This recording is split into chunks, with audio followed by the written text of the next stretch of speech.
on the bench after looking like she is in some pain.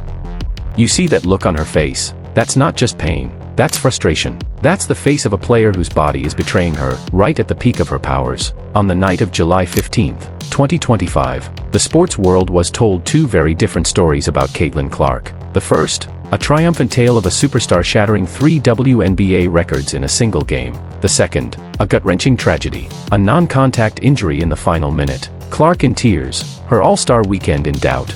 But here's what the mainstream media isn't telling you. These aren't two separate stories, they're the same story. The records Caitlin Clark is breaking aren't happening despite the pain. They're happening because of it. What we're witnessing isn't just a string of historic performances, it's a transformation. A season filled with injuries and setbacks is forcing Clark to evolve into a completely different kind of legend. One built on resilience, intelligence, and adaptation. This isn't just about basketball anymore, it's about survival, reinvention, and legacy. And today, we're connecting the dots the headlines won't. If you believe there's more to this season than what the box score shows, smash that like button and stay locked in. You're watching the game through the eyes of the narrative analysts. Let's dig in. The Indiana Fever stepped into TD Garden in Boston for what felt less like an away game, and more like a personal mission. Their opponent, the Connecticut Sun, the same squad at the center of the now infamous eye poke incident just a month earlier. The building was packed, over 19,000 fans in a sold-out arena, but the cheers, they weren't for the home team, they were for Caitlin Clark. And what followed was a clinic in team basketball. The Fever got their revenge, taking the win 85-77 with crisp, unselfish play, 22 assists on just 29 made field goals. And while Clark had a tough shooting night, going just 4 for 14 from the field, her impact was nothing short of historic. She became the fastest player in WNBA history to reach 450 career assists and 150 made three-pointers. And she didn't stop there. Clark extended her jaw-dropping streak to 40 consecutive games with 5 or more assists, the longest such run the league has ever seen. That's the story the box score tells you. That's what the headlines picked up. But for us, that's just the surface, because while the numbers are historic, they're only the beginning of a much deeper story, one the stat sheet can't explain. And that's where we come in. She became the fastest player in WNBA history to reach 450 career assists and 150 made three-pointers. And she didn't stop there. Clark extended her jaw-dropping streak to 40 consecutive games with 5 or more assists, the longest such run the league has ever seen. That's the story the box score tells you. That's what the headlines picked up. But for us, that's just the surface, because while the numbers are historic, they're only the beginning of a much deeper story, one the stat sheet can't explain. And that's where we come in. That moment, Caitlin Clark on the bench, doubled over, holding back tears, didn't come out of nowhere. If you've been paying attention this season, it felt almost inevitable. This wasn't a random setback. It was the latest chapter in a troubling pattern. Clark, who once prided herself on ironclad durability, never missing a single game in college or during her record-breaking rookie year, has already missed 10 games in 2025. The reasons? A growing list. Groin issues, quad strains, lingering soft tissue injuries, and each one tells the same story. Her body is absorbing too much punishment, too often, and it's starting to break down. This isn't just bad luck, it's a pattern, and fans have noticed. Online forums, social media, even sports analysts are all echoing the same concern. Is Caitlin Clark being rushed back onto the court before she's fully healed? And if so, is that what's making her more vulnerable to these sudden, non-contact injuries, like the one we saw in Boston? The signs are all there. A player once known for her durability is now struggling just to stay upright. So what happened? How did one of the most resilient athletes in the game suddenly start breaking down? To find that answer, we have to rewind. It was supposed to be just another regular season matchup, but in the third quarter of that June 17th game against the Connecticut Sun, things took a dark turn. Clark, running the offense as usual, tried to shake free from defender Dorka Juhas, when suddenly, Juhas reached across and poked her directly in the eye. Clark crumpled backward, clutching her face in pain. The refs reviewed it, called it a flagrant one, and play resumed, but the tone of the game had already shifted. Moments later, as Clark tried to regain her rhythm, chaos erupted. Marina Mabrey, who wasn't even involved in the original play, stormed in and shoved Clark violently to the ground. No basketball move, just a blatant body check, and somehow, no ejection.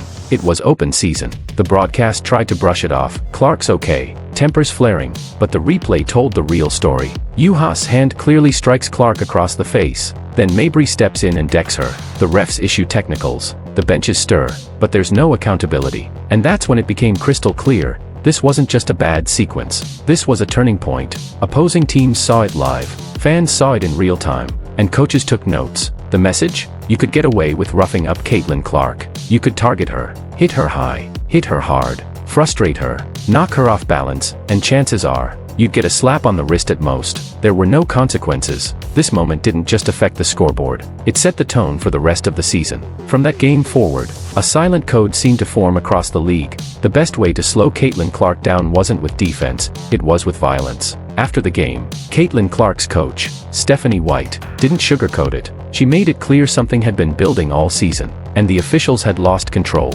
It was pretty obvious stuff was brewing. She said, "When the officials don't get control of the game, this is what happens. It's been happening all season long." In just a few words, White said what most wouldn't, that Clark, the league's brightest star, was being repeatedly targeted, and the refs were allowing it. That statement wasn't just frustration, it was a turning point. It confirmed what fans had suspected for weeks.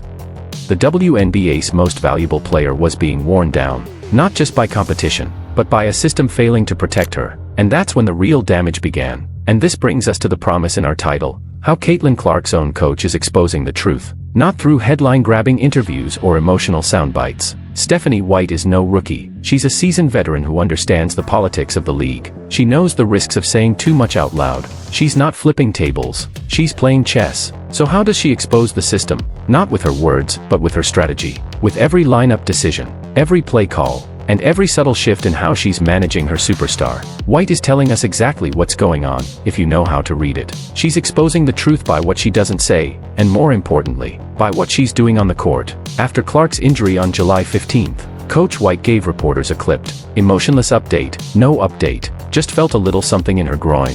We'll evaluate and go from there. On the surface, it sounded routine, standard coach speak, but in context, after weeks of calling out unchecked physicality, it hit differently. It felt like the quiet response of a coach who knows her superstar is being systematically worn down. A coach who's doing everything she can to shield her player, not just from further injury, but from the pressure, the media storm, and the weight of expectations. Because the real reveal isn't happening in the press room.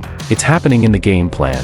Caitlin Clark is no longer the fearless attacker who barrels into the paint and absorbs contact like it's nothing. She can't be. Not with the way her body's been breaking down. So what's she done? She's adapted. She's transformed into what we now call the injured general, a floor commander orchestrating the game from above, moving the pieces, dictating the tempo, and reading every angle like a master strategist. From the top of the key, she controls everything. She's not just surviving, she's leading the entire WNBA in assists, averaging 8 per game. And that 40-game streak of 5 or more assists, that's not just a fun stat, it's a symbol. It's the data trail of a once-in-a-generation scorer evolving into a pass-first genius. She's no longer forcing her own shot. She's elevating everyone around her. And most importantly, it's working. Just look at what Caitlin Clark's evolution has unlocked around her. Kelsey Mitchell, once a streaky scorer, is now the Fever's offensive engine, averaging 19.3 points per game and earning herself a one-year Supermax extension. Natasha Howard, she dominated that same Sun game with 18 points and 13 rebounds, thriving off the space and rhythm Clark creates. And then there's Aaliyah Boston, a three-time All-Star now leading the entire WNBA in field goal percentage at a staggering 61.7%. That kind of efficiency doesn't happen in a vacuum. It happens when you've got a floor general like Clark, seeing everything, threading needles, and delivering perfect passes at the exact right moment. This isn't just good team basketball. This is a system built around the vision of a player who's evolving under pressure, and making everyone around her better. 22 assists on 29 made shots against the Connecticut Sun. That wasn't luck. That wasn't a hot hand. That was the blueprint. This Fever team now moves in perfect sync with Caitlin Clark's vision. Every cut, every pass, every score, a reflection of her control over the game. But here's the uncomfortable truth, the part no one in the league office wants to say out loud. Clark's evolution may be saving the Fever, but it's exposing a crisis for the WNBA. She's the engine behind the league's meteoric rise in viewership, ticket revenue, and global attention. In 2024, her games consistently outdrew NBA prospects like Victor Wembanyama. She wasn't just a rookie, she was the main event. But when she's injured, when she sits, the numbers fall off a cliff. Viewership plummets, engagement dips, the buzz fades. The WNBA is more visible than ever, but it's balancing that visibility on one increasingly fragile player. When Caitlin Clark missed time earlier this year, viewership didn't just dip, it plummeted, a 53% drop, from 1.8 million viewers to just 847,000. And now, With Clark officially withdrawing from the All-Star game and the three-point contest, the WNBA's biggest weekend has lost its main attraction. The main event is gone. Across the league, whispers are turning into worries. Analysts, execs, even players, they're all asking the same question: what happens if this keeps happening? Because the truth is, if Clark's injuries continue, it's not just her season that's in danger, it's the momentum of the entire league. So now, we return to that moment. Clark on the bench, head down, tears in her eyes. That wasn't just pain, that was something deeper. Frustration, exhaustion, the look of a generational competitor realizing her greatest obstacle isn't a defender, it's her own body. But here's the incredible irony: that very pain, that relentless physical punishment, is what's unlocking her next chapter. It's forcing her to adapt, to elevate, to become something even more dangerous than a scorer, a fully realized floor general. And in that transformation, we're witnessing something rare, a level of genius only a few athletes in history ever reach. So what do you think? Is this evolution into a pass-first general the key to Caitlin Clark's longevity? Or is it a red flag that the league is failing to protect its most valuable asset? Drop your thoughts in the comments. We read every theory. Make sure you're subscribed and hit that notification bell, because we'll be tracking every twist in this story all season long. And if you believe this is the real story behind the headlines, share this video with a fellow fan. Let's bring the truth to light, one deep dive at a time.